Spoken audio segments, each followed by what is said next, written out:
जय हिंद दोस्तों। आज हम कवर करेंगे सोशल साइंस समाजशास्त्र BA second year third semester 2024 2023-24 है, क्योंकि दोस्तों 2023 नवंबर में, ठीक है, 28 नवंबर से दोस्तों बीए बीएससी बीकॉम सभी का एग्ज़ाम शुरू हुआ है। ठीक है, 2024 के लिए भी यह प्रश्न पत्र है।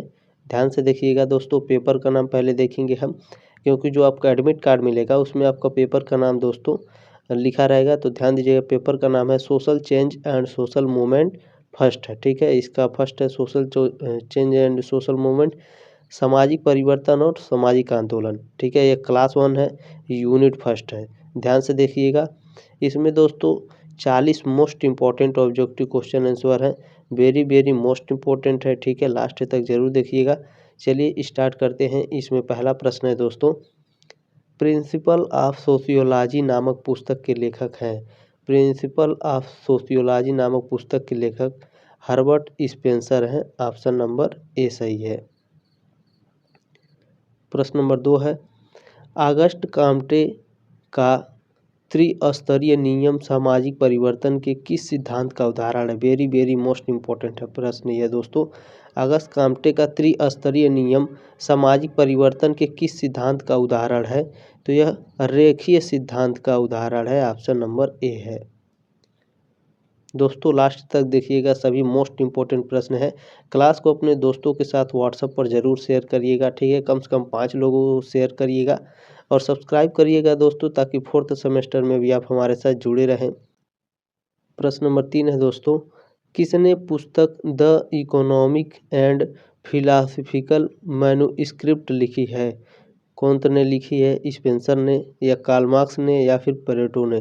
तो दोस्तों इसे कौन ने लिखा है। ठीक है, ऑगस्ट कॉम्टे या फिर कौन लिख करके आता है, ध्यान रखेंगे।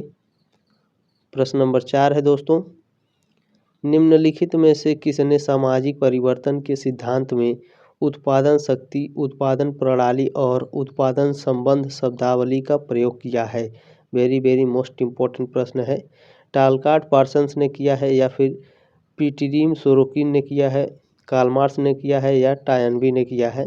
तो दोस्तों कार्ल मार्क्स ने किया है। ठीक है, क्या किया है दोस्तों, सामाजिक परिवर्तन के सिद्धांत में उत्पादन शक्ति, उत्पादन प्रणाली और उत्पादन संबंध शब्दावली का प्रयोग कार्ल मार्क्स ने किया है। ठीक है। प्रश्न नंबर 5 है, आर्थिक निर्धारणवाद की अवधारणा किसने दी। कोजर, डेरेनड्रॉफ, कार्ल मार्क्स या फिर बोटोमोर ने। तो आर्थिक निर्धारणवाद की अवधारणा कार्ल मार्क्स ने दी है। ऑप्शन नंबर सी है। प्रश्न नंबर 6 है, यह किसका मत है कि प्रोटेस्टेंट धर्म की आर्थिक आचार संहिता एवं पूंजीवाद का भाव साथ साथ चलते हैं। यह कार्ल मार्क्स का विचार है या सोरोकिन का या मैक्स वेबर का या फिर मैकाइवर का। तो यह मैक्स वेबर का विचार है। ठीक है, इनके अनुसार दोस्तों प्रोटेस्टेंट धर्म की आर्थिक आचार संहिता एवं पूंजीवाद का भाव साथ साथ चलते हैं। ठीक है, याद रखेंगे, इम्पोर्टेंट प्रश्न है। प्रश्न नंबर 7 है दोस्तों, आगबर्न के अनुसार भौतिक और अभौतिक संस्कृति के बीच पैदा होने वाला असंतुलित क्या कहलाता है। सांस्कृतिक संघर्ष कहलाता है, सांस्कृतिक सापेक्षवाद कहलाता है या फिर सांस्कृतिक विलंबना कहलाता है या सांस्कृतिक अवरोध कहलाता है। तो दोस्तों इसके अनुसार सांस्कृतिक विलंबना कहलाता है। ठीक है, ऑप्शन नंबर सी है। आगबर्न के अनुसार भौतिक और अभौतिक संस्कृति के बीच पैदा होने वाला असंतुलन क्या कहलाता है, सांस्कृतिक विलंबना। प्रश्न नंबर 8 है, किस विद्वान ने सांस्कृतिक विलंबना का सिद्धांत प्रस्तुत किया।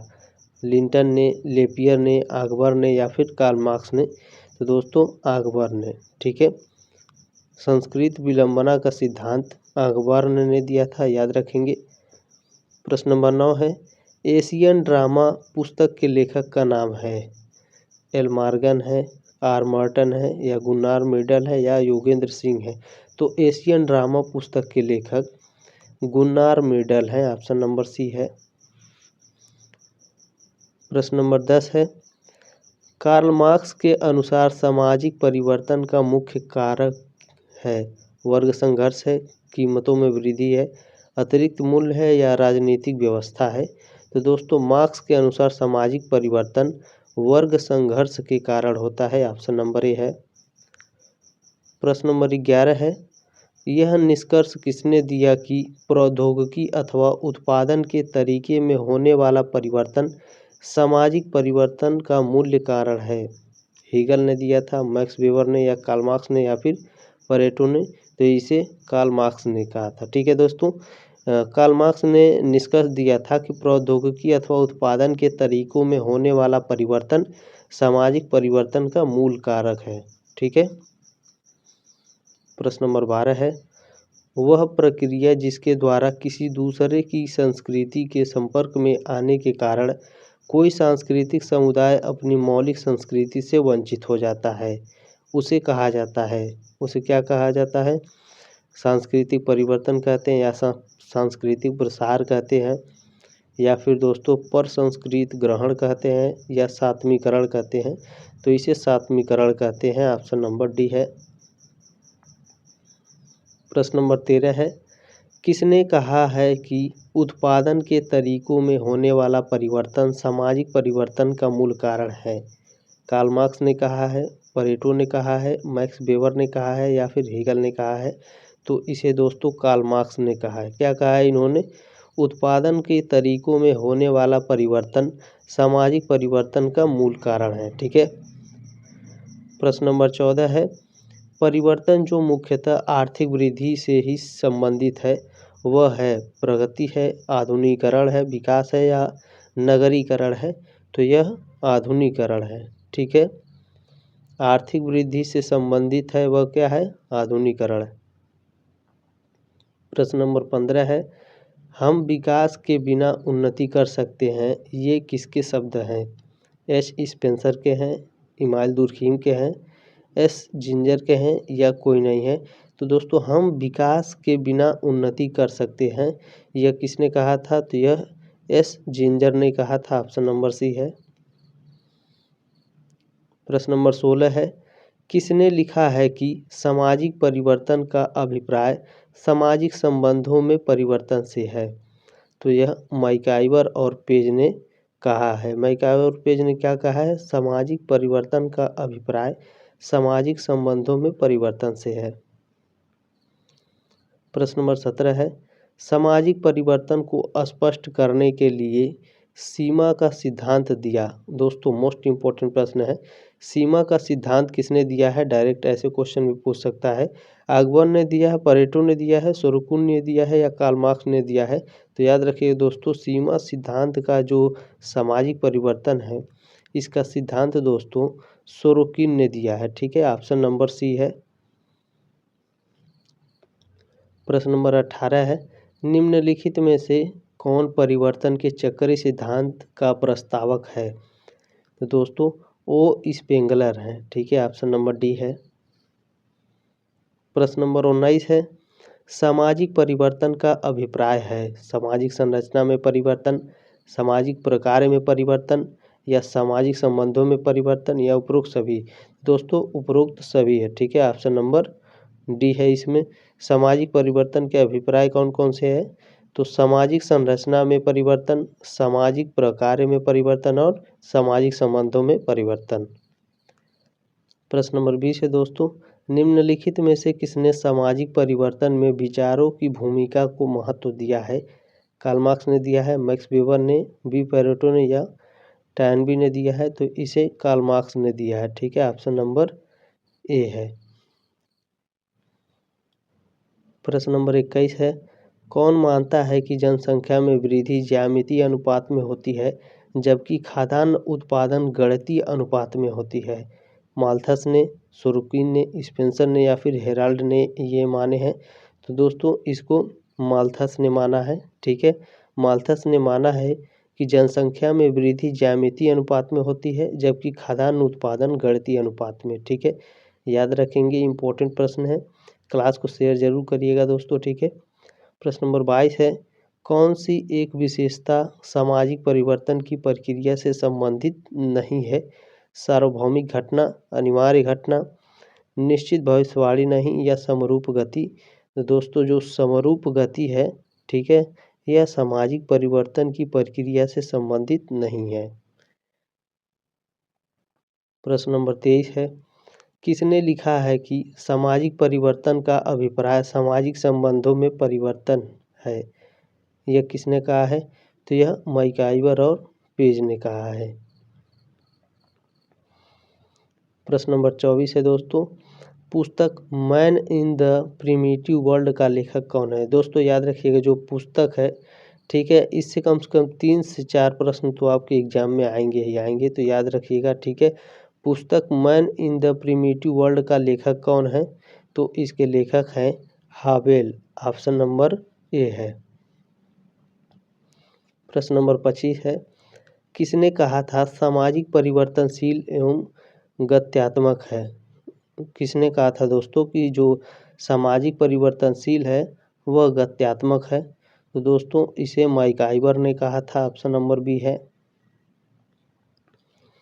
प्रश्न नंबर 26 है, किसने समाज की भौगोलिक निर्धारणवाद का सिद्धांत दिया है? तो दोस्तों इसमें ऑप्शन नंबर ए है, ठीक है। हंटिंगटन ने समाज की भौगोलिक निर्धारणवाद का सिद्धांत दिया है। प्रश्न नंबर 27 है, सामाजिक परिवर्तन का सिद्धांत चक्रीय नहीं है। यह किसने कहा है दोस्तों कि सामाजिक परिवर्तन का सिद्धांत चक्रीय नहीं है? तो दोस्तों इसे स्पेंसर ने कहा है, ठीक है। स्पेंसर ने कहा है कि सामाजिक परिवर्तन का सिद्धांत चक्रीय नहीं है। प्रश्न नंबर 28 है दोस्तों, निम्नलिखित में से कौन सामाजिक परिवर्तन का जननांकीय कारक है? जन्म दर, मृत्यु दर, आप्रवास और उत्प्रवास, उपरोक्त सभी, ठीक है। उपरोक्त सभी क्या है दोस्तों? सामाजिक परिवर्तन का जननांकीय कारक है। दोस्तों अगर आपके जो सब्जेक्टिव टाइप क्वेश्चन होंगे उसमें भी अगर पूछेगा कि सामाजिक परिवर्तन का जननांकीय कारक कौन होते हैं, तो जन्म दर, मृत्यु दर और आप्रवास और उत्प्रवास। प्रश्न नंबर 29 है, निम्नलिखित में से किसने सामाजिक परिवर्तन के जननांकीय कारकों की व्याख्या की है? दोस्तों इसकी व्याख्या माल्थस ने की है। ऑप्शन नंबर सी है। प्रश्न नंबर 30 है दोस्तों, निम्नलिखित में से कौन मानव विकास सूचकांक का द्योतक नहीं है? राष्ट्रीय प्रति व्यक्ति आय, जीवन प्रत्याशा, शिक्षा या नगरीकरण का स्तर? तो दोस्तों मानव विकास सूचकांक का द्योतक जीवन प्रत्याशा यह नहीं है, ठीक है। ऑप्शन नंबर बी सही है इसमें। प्रश्न नंबर 31 है दोस्तों, the theory of leisure class पुस्तक किसने लिखी है? वेवलन ने लिखी है, फीचर ने या फेयरचाइल्ड ने लिखी है या फिर ऑकबर्न ने लिखी है? तो इसे दोस्तों the theory of leisure class पुस्तक वेवलन ने लिखी है। दोस्तों आपके जो इसमें ऑप्शन है दोस्तों वेवलन, इसको दोस्तों कभी कभी इस तरह से लिखा रहेगा, ठीक है, वेवलन, ठीक है। ऑप्शन में कभी इस तरह से भी लिखा रहता है तो कंफ्यूज मत होइएगा, दोनों एक ही वर्ड होते हैं, ठीक है। इसलिए मैंने दोनों बता दिए ताकि आपका एग्जाम में एक भी प्रश्न गलत ना हो, ठीक है। प्रश्न नंबर 32 है, निम्नलिखित में से कौन सामाजिक परिवर्तन का चक्रीय सिद्धांतकार माना जाता है? तो दोस्तों अर्नाल्ड टॉयनबी, ठीक है। अर्नाल्ड टॉयनबी को दोस्तों परिवर्तन का चक्रीय सिद्धांतकार माना जाता है। प्रश्न नंबर 33 है, निम्नलिखित में से किसने सामाजिक परिवर्तन के प्रौद्योगिकीय कारक को रेखांकित किया है? ऑगस्ट कॉम्टे ने, वेवलेन ने, स्पेंगलर ने या फिर माल्थस ने? तो दोस्तों वेवलेन ने, ठीक है। वेवलेन ने सामाजिक परिवर्तन के प्रौद्योगिकीय कारक की रेखांकित व्याख्या किया है। प्रश्न नंबर 34 है, भौतिक पर्यावरण में परिवर्तन होने से सामाजिक परिवर्तन घटित होता है, यह किसने कहा है? तो यह कार्ल मार्क्स ने कहा है। प्रश्न नंबर 35 है, प्रौद्योगिकी का अर्थ किसी भी प्रविधि से है, यह कथन किसका है? तो यह कथन ऑकबर्न का है। आगे बढ़ते हैं।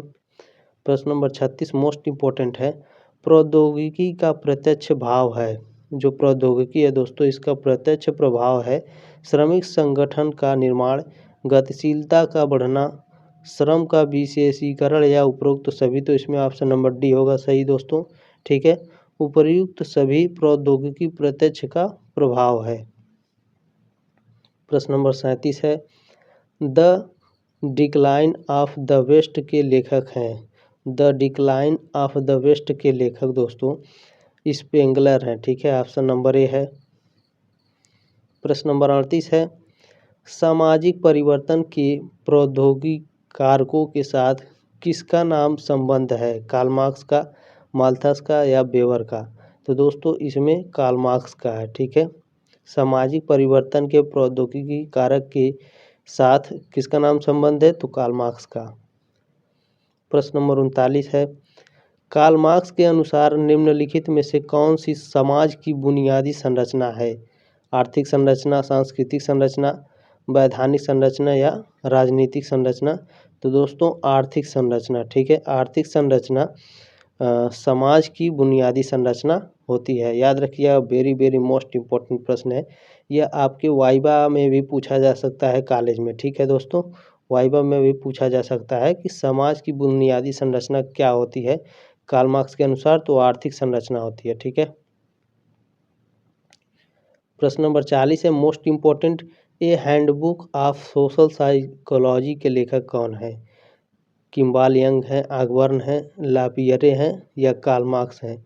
तो इसके लेखक किम्बाल यंग हैं। ठीक है, ए हैंडबुक ऑफ सोशल साइकोलॉजी के लेखक किम्बाल यंग है। दोस्तों उम्मीद है आपको क्लास अच्छा लगा हो, तो इसे शेयर ज़रूर करिएगा व्हाट्सएप पर कम से कम 5 दोस्तों के साथ अपने। ठीक है, सब्सक्राइब करिएगा 4th सेमेस्टर के लिए। ठीक है दोस्तों, मिलते हैं अगले क्लास में, तब तक ले जय हिंद, वंदे मातरम।